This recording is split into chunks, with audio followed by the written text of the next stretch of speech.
bagong problema. Kaya pala may kumakatok, visit.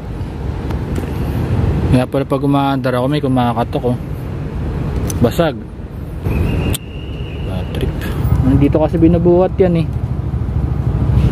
Ayan, pag ginagano, pag sinesenter stand, siguro na pwersa na siya. Ito na yung gagamitin natin bagong bracket, DC monorack, pang Honda Click to.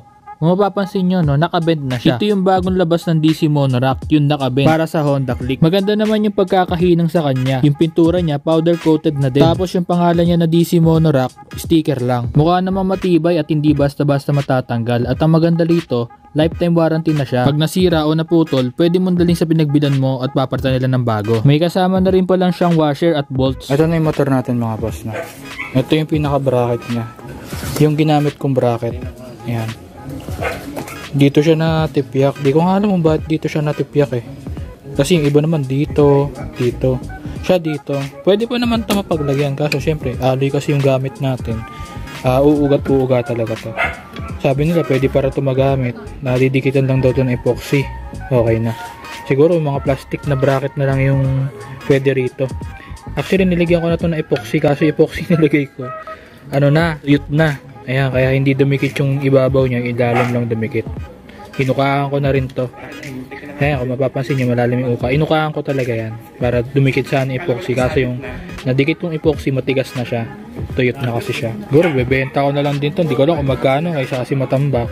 Ayan, dikitan nyo na lang na epoxy. So, yun. Ilalagay na natin tong pinaka DC monorack.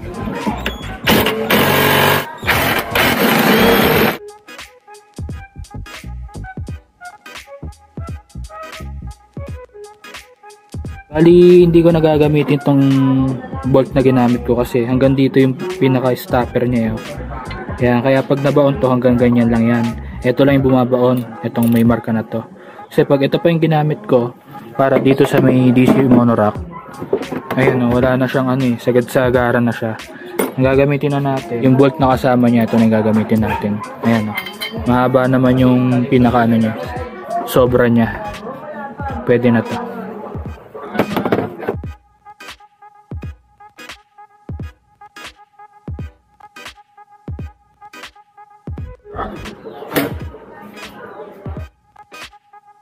Guys, yan na yung pinaka-itsura niya, no? Naka-center stand tayo.